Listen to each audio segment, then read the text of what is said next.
Hello, welcome to the Consultation. My name is Christina Jimenez, and I am one of the partners here at Jimenez Floyd Law Firm.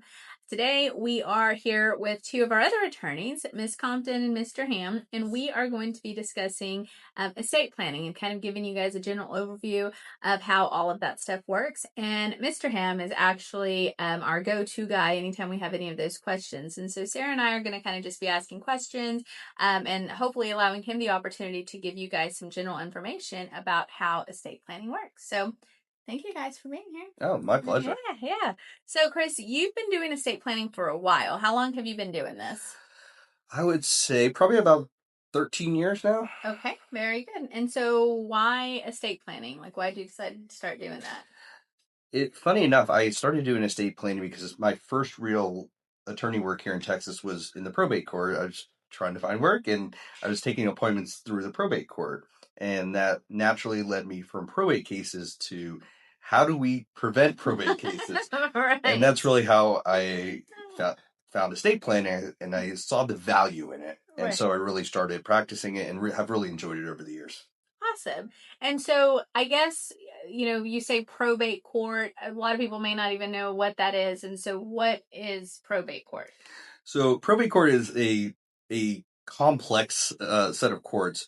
You spend a year in law school learning about probate, but essentially, 5 seconds, go. Yeah, essentially at the end of the day, probate court is where people go to get authority to handle the estate of their loved ones. Okay. And so if somebody dies and they don't have like a will or a trust or something set up, how does that typically go in probate court? So it can get very complicated and very messy very quickly.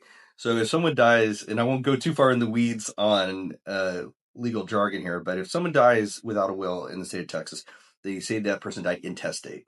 And so there's a whole set of laws that dictate where someone's assets have to go in that scenario. And that can be good for some people, but often not. And that's where proper estate planning comes in to make sure that your wishes are going to be honored. And is it true? Because I've never been in probate court before, so I don't know. But is it true if somebody dies intestate that it can get very contentious, very expensive, like very time consuming? Yes. And one of the biggest issues I see on that front is just natural family dynamics. Mm-hmm. And so, and especially in this day and age where the divorce rate is very high, as we know, doing family law here at the firm, blended families can cause all sorts of issues in probate. You may often have somebody who legally is entitled to inherit who may not even have a real relationship with the person who passed away. Right. But the law says they get X, Y, and Z. Right. And so you can imagine what that may do to, the current family. Right. And so your goal when talking to clients about, wills and trusts and all these things is to hopefully avoid all of the nastiness, right? Correct. That is always my goal. Okay, very good. So I know that there's several different documents that you'll typically draft for our clients. And so I guess let's just kind of give a brief overview of what each one of them are and why they're important. So the first one is a will. I'm sure most people have heard of that. So talk to me about that. What's a will? A will is more simple, I think, than what most people think. Mm-hmm. Essentially, it's your chance to state, one, who your family members are, who you want to get your stuff, and if you have minor children, who you would like to be guardians of those children, and also, very importantly, how you want them to inherit, because minors cannot inherit directly under the age of 18. Okay, very good. And so do wills have to be like extremely detailed, or can we do something that's kind of vague in general? Like, does it just depend on the estate? Like, how do you figure that out? I would say more often than not, they're going to be more simple than most people think. And that's because most of us are not as complex as we like to believe. And so really it's mostly about, again, who your family members are, how you want that to be distributed. And most people are going to be pretty straightforward in that, most of the time people want their spouse to inherit and then their children. And then who's going to be in charge of everything? Right. It does get a little bit more complex if you want to make a lot of what we call specific bequests, but even then, not terrible. Right. So generally more simple. So you mentioned a word, executor, or executrix. I remember that from law school. So what is that? Who is that person? What's their role? It's a fancy title for the person who's going to be actually handling the decedent's affairs. So that is the person who has the legal authority to go to the banks and take out the money. The person who has the authority to sell the home and distribute the assets according to the terms of the will. Okay, very good. And so, is there anything else on wills that you think it's important for people to know about? Well, yeah, I touched briefly on the minors, and I think that's really important because if you pass away and you say everything goes to my kids, and your kids are underage, well, the court is going to presume that then they get everything when they turn 18. And I know myself when I was 18, and I think that would have been a horrible idea. So it's very important to start thinking about at what age or ages you want your kids to inherit, because you want to protect them from themselves, Right. and hopefully set themselves up for success. Right. Very good. And so, can that issue be addressed in a will, or does it have to be addressed in a trust, or in either? It can be done in both. Okay, very good. Very good. So what about a trust? Like what is that? So trust is one of these sort of umbrella terms that a lot of people will use different terminology, but most of the time people are going to be referring to either a revocable trust or a family trust or a living trust, but it's all the same thing. So that is a trust that is used most of the time because it affords you the most flexibility. So you can add things to it, take things out. You have complete autonomy over it, and most people like that flexibility. Some people will request irrevocable trust or irrevocable trust if you want to sound really smart. I'm generally not a fan of those, mostly because of the lack of flexibility. Okay. And so you're giving somebody else control over your assets. And that can be, not appealing to most. Right, right. And so do you have to have like a whole lot of money and assets to do a trust? Like No. I always think of like, oh, like the millionaires have trusts, right? So I don't know. No, not at all. And in fact, I use myself as an example all the time. I am not a millionaire. I am not rich by any means, but in the state of Texas, the way probate is set up, the number one asset that causes people to have to go through a probate is their home. Right. And so if you have your home in a trust, as a general rule, you can handle every other one of your assets and not go through probate.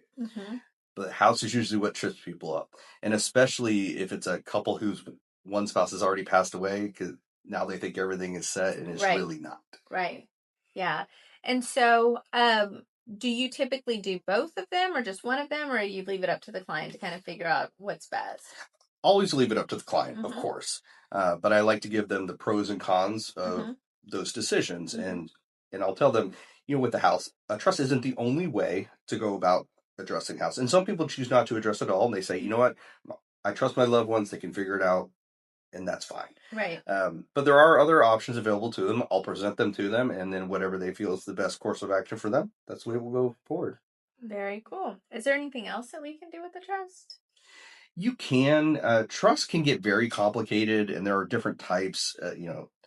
I won't get into all the rabbit hole, but there's ILET trusts or insurance trust. But I would say for most people, if you're what I consider to be a normal client, we don't really need to get that complex. I think some attorneys overthink it. And I think in a good way, the estate planning world has changed over the last probably 20 years in saying, well, let's not make it so complicated. Because I always tell clients, it's important that I understand what we're doing, you understand what we're doing, but also your loved ones down the road understand what we're doing. Right. Absolutely. Sarah, you're awfully quiet over there. Do you have questions about wills or trusts? I'm learning a lot here. I do. I have a lot of questions. Okay. So people ask me a lot, why can't I just download something online? What would you say to that person? Well, I would say you certainly can. I'm never gonna cajole somebody into hiring me to do their estate planning just because I want to make more money. But what I will say is, you, like the old saying goes, you get what you pay for. And so if you go online to LegalZoom, or you go to Staples and you get a generic one, it may work, but it very well may not, because it's not tailored to fit you. It's tailored to fit the general masses. Yeah, that makes sense. And so what about, when somebody might not be able to care for themselves? I know this isn't exactly related to trusts and estates, but, a lot of people ask about conservatorships and when they might need to consider something like that for a loved one. So conservatorships really is going to fall more into the family law world. In the probate estate planning sphere, we probably be looking more at guardianship, which I've been doing for a long time as well. And so I think it would be very fruitful for us to probably do another video just solely on guardianships. That can be a very complex area. But one of the way that estate planning dovetails in nicely with guardianships is a lot of guardianships can be avoided by getting your estate planning done ahead of time. So the guardianship law requires that you explore least restrictive alternatives. That's the legal jargon, right? And so one of those is, have you considered a medical power of attorney? Have you considered a statutory durable power of attorney? Assisted decision-making agreements. Those are all things that you have to show the court you've looked at first. And so as an estate planning attorney, I always look at those things first and say, well, you are able, let's get these things done. Because then if you become incapacitated, now your loved ones already have those documents in place. And now sometimes your disability may get too severe where you have to go for guardianship. But you may not. And it will save your family a lot of time, money, and grief. Yeah. And so that kind of leads into, I guess, one of the other documents that you'll do, because you typically do like an estate package for them, right? Right. Okay. And it's kind of like if somebody comes to you and says, I need to make sure that my affairs are in order, you'll do a handful of documents that you say, this is kind of standard what we got to make sure we handle, right? And so that goes to the medical power of attorney. Yes, ma'am. Which is what? A medical power of attorney is one of the most straightforward documents you can have, and also one of the most important. It simply is telling the world, most importantly your medical care providers, if you become incapacitated and you cannot make your medical decisions for yourself, who has the authority to do so? And I'll tell you, one of the biggest issues I run into with this is people say, well, my spouse will do it. And what I tell them is maybe and maybe not. Right. Because the most lawsuit averse people on the planet are doctors.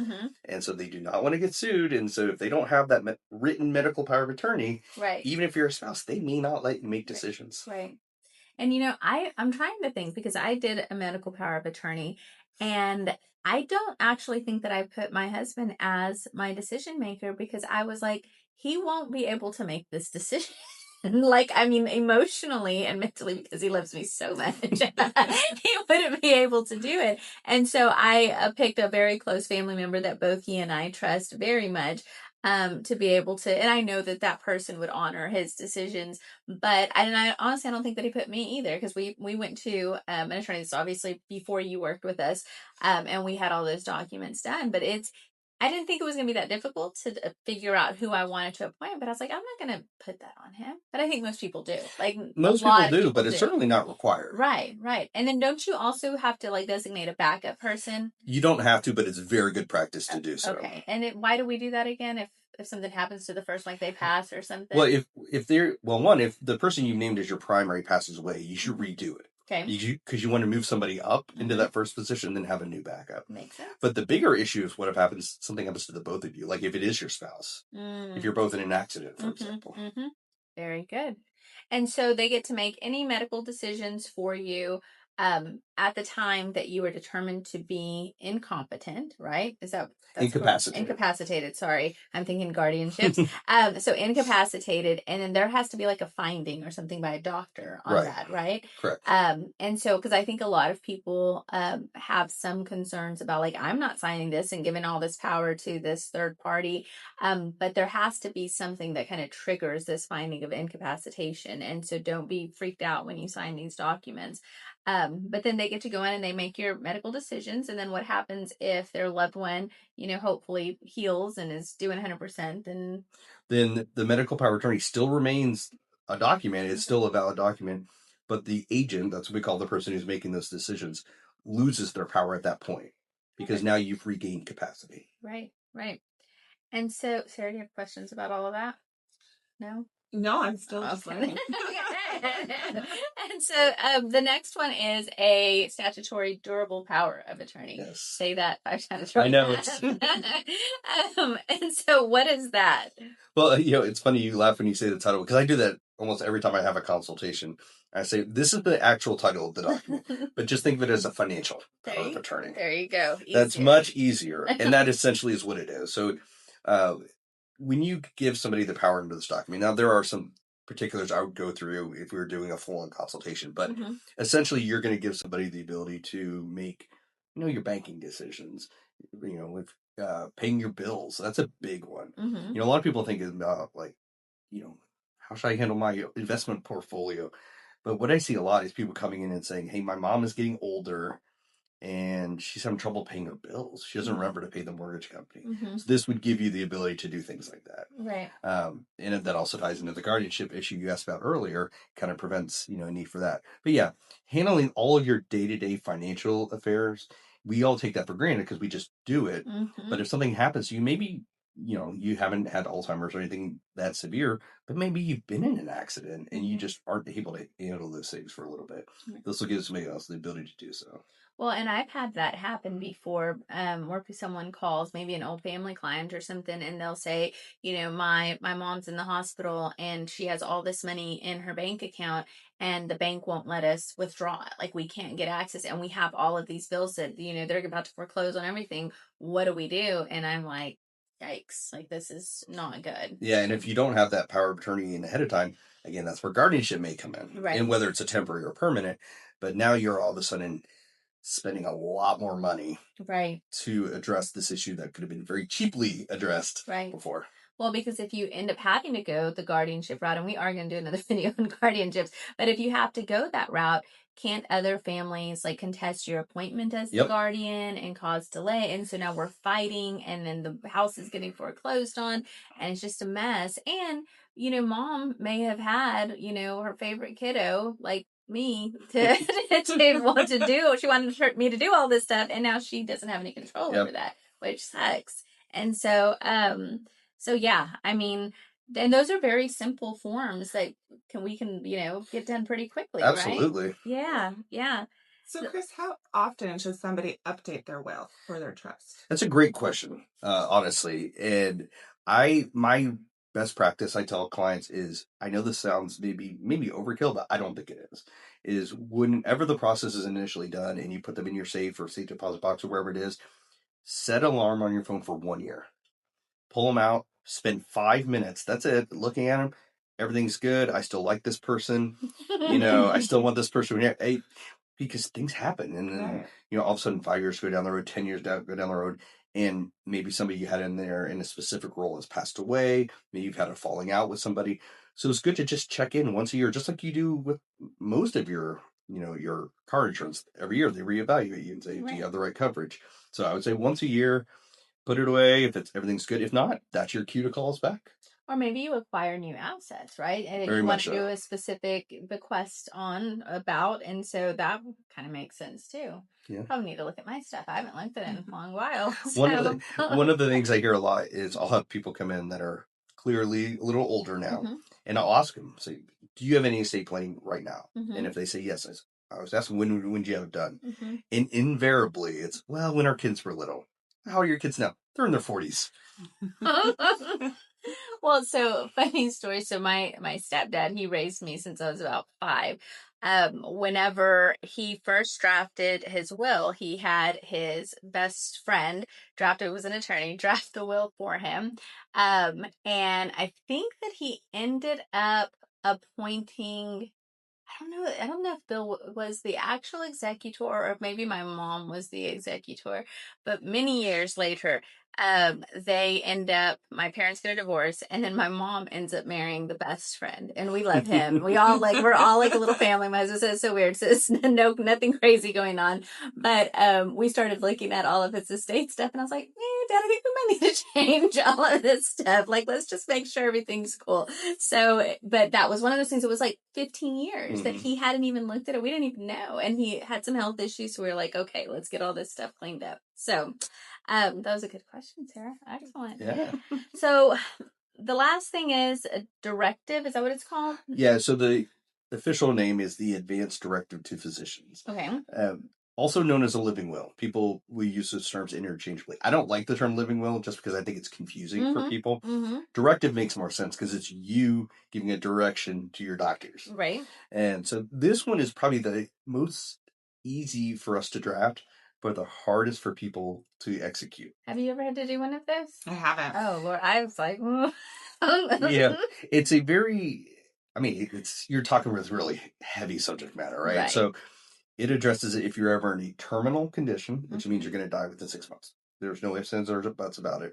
Or, and this is the more confusing one for people, is if you're in an irreversible condition, which means they don't know how long it's going to be, but you're also not coming back from whatever the issue is.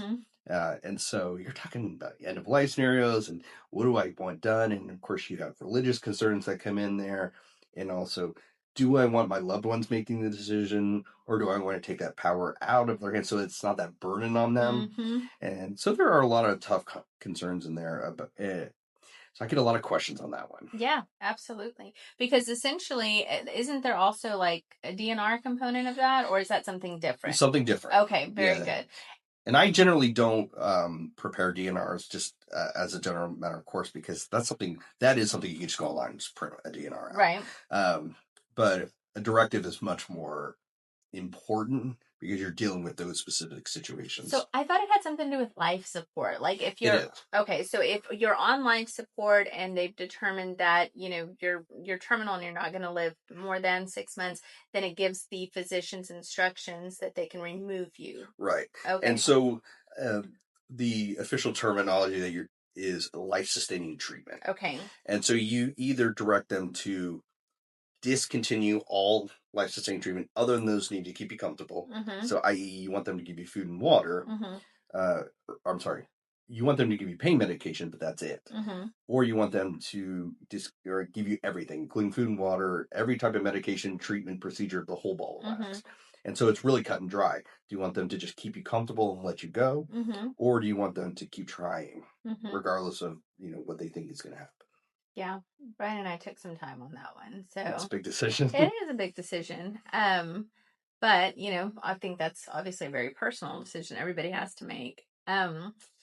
What else? Any other issues or concerns? So I guess let's just say you have a will or you have a trust and your loved one passes or they had one and they passed. Do they still have to go to court? Generally, no. Okay. But there's, we're lawyers. You always, have to look at the potential for, things falling through the cracks. And that's why I encourage people as part of any estate planning consultation is not only look at things like your house or your bank accounts, but also look at the things that have a beneficiary designation, because you would not believe how many people either forget to list a beneficiary or thought they had one, but it never was applied to their account. And so now people come in and say, my mom had a life insurance policy and I'm the only child. I should get everything, right? Yes, you should, but you're not the beneficiary. So now we have to go through probate to get access to the money. Right. So check those things. And so with the will, though, if they pass with the will, don't they still have to go to court to probate that or no? It depends. Okay, is the answer. That's such a lawyer answer. We say that all the time around here. Hopefully, no. Okay. And most of the time, no. Except, and this is why I brought up the house, because even if the house or the will says, my spouse gets my interest in the house, the will itself doesn't serve as a conveyance document. Right. So they're still probably going to have to probate your will. It's a different kind of probate, and maybe we could do another episode about that. But it's a more streamlined form of probate. Right. But you're still having to go through the probate court. Right. So again, that's why I always harp on the house, because that's usually the issue. I look at, okay, well, all right, you get everything. What about the house? Right. Very good. Anything else we need to share? It doesn't come up a lot, but one other thing I'll throw in there, and I usually don't suggest it just because it's one extra thing and most people don't need it.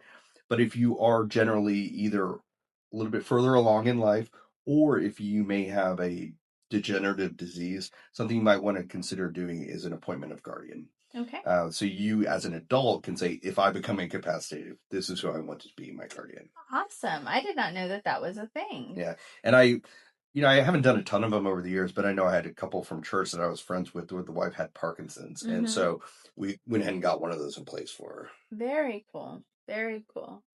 So, Sarah, do you have any other questions?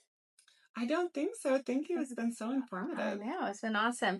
So thank you guys for watching the consultation. We hope that this has kind of shed some light on estate planning. Obviously, just providing a brief overview over estate planning. There's so many nuances, like Chris was explaining, that we could deep dive into, and unfortunately, we just don't have that time in this particular episode. If you need any help with estate planning or family law, make sure that you reach out to Jimenez Floyd Law Firm. We have locations in Odessa, Midland, Louisville, Flower Mound. We have one in Tarrant County. We have one in Dallas County. And so we're here to help for all of your estate needs and also your family law needs.